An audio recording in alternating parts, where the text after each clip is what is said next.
और इस बीच एक और बड़ी खबर ये सामने आ रही है। ड्रामा थिएटर बिल्डिंग पर बमबारी से रूस की तरफ से साफ तौर पर इंकार यूक्रेन ने किया था। थिएटर पर बम गिराने का दावा, थिएटर पर अटैक में 3 लोगों की मौत का दावा भी यूक्रेन की तरफ से किया गया था।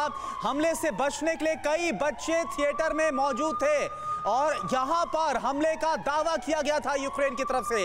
लेकिन अब रूस की तरफ से कहा जा रहा है कि ड्रामा थिएटर जो इमारत है, बिल्डिंग, यहां पर कोई बमबारी नहीं की गई। रूस ये बोल रहा है, लेकिन वही देखिए यूक्रेन बोल रहा है कि यहां पर अटैक हुआ जिसमें 3 लोगों की मौत तक हुई है। रूसी हमले के बाद यूक्रेन कराह रहा है। शहर दर शहर तबाह हो चुके हैं। सबसे बुरा हाल तो मारियोपोल का है, जो अब कब्रिस्तान नजर आ रहा है। रूस की सेना न सिर्फ यूक्रेन की सैन्य अड्डों को तबाह कर रहे हैं, बल्कि इस विनाशकारी युद्ध में रिहायशी इलाकों को भी निशाना बनाया जा रहा है। घर, मकान, इमारतों के ऊपर विध्वंसकारी बमें गिराई जा रही हैं, जिसकी वजह से आम लोगों की जानें जा रही हैं। युद्ध के दौरान रूस पर कई गंभीर आरोप भी लगे, जानबूझकर आम लोगों को शिकार बनाने और मारियोपोल के थिएटर पर बमबारी करने की बात कही जा रही है। लेकिन रूस थिएटर पर हुए बमबारी के आरोपों को झूठा बता रहा है। थिएटर पर हमले को लेकर यूरोपियन यूनियन की आलोचना के बाद रूस ने अपनी चुप्पी तोड़ते हुए अमेरिका और EU के आरोपों को नकार दिया है। रूस का कहना है कि раз мы требуем от Киева и Вашингтона предоставить всю информацию о военно-биологической активности в лабораториях на территории Украины। इसके साथ ही रूस की विदेश मंत्रालय की प्रवक्ता मारिया जखारोवा ने अमेरिका को घेरते हुए यूक्रेन के अंदर चल रहे जैविक गतिविधियों की जानकारी देने को कहा है।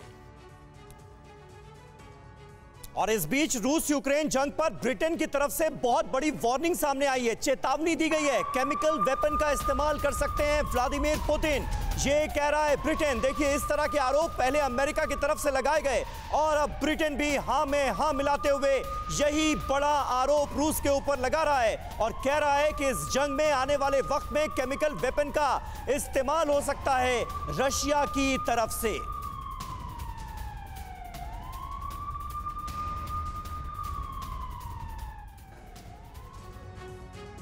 और इस बीच एक और बड़ी खबर, रूस यूक्रेन जंग पर OECD की बड़ी चेतावनी सामने आई है।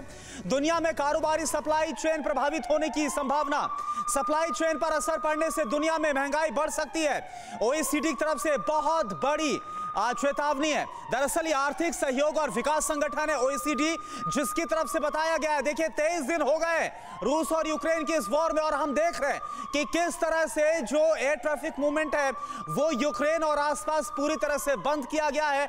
और साथ ही साथ अगर शिप के जरिए जहाजों का मूवमेंट जो समंदर में देखा जा रहा है, ब्लैक सी ऑफ एजोव में, वहां पर भी काफी हद तक बाधित है और इसका एक बड़ा असर पड़ता हुआ नजर आएगा सप्लाई चेन पर।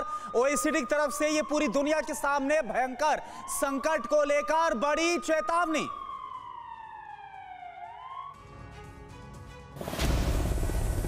यूक्रेन और रूस के बीच जारी युद्ध पर फ्रांस के राष्ट्रपति इमैनुअल मैक्रों का बड़ा बयान सामने आया। इमैनुअल मैक्रों ने कहा है कि लंबे खिंच रहे युद्ध से अफ्रीका और मिडिल ईस्ट में अगले 12 से 18 महीने में भूखमरी का संकट आ सकता है। मैक्रों ने यह भी कहा है कि रूस और यूक्रेन दुनिया के सबसे ज्यादा खाद्यान्न उत्पादन करने वाले देशों में शामिल हैं।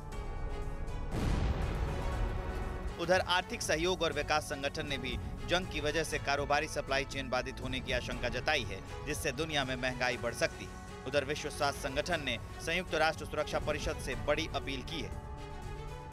WHO ने कहा है कि सुरक्षा परिषद दोनों देशों के बीच जंग खत्म करने के लिए तुरंत राजनीतिक समाधान निकाले।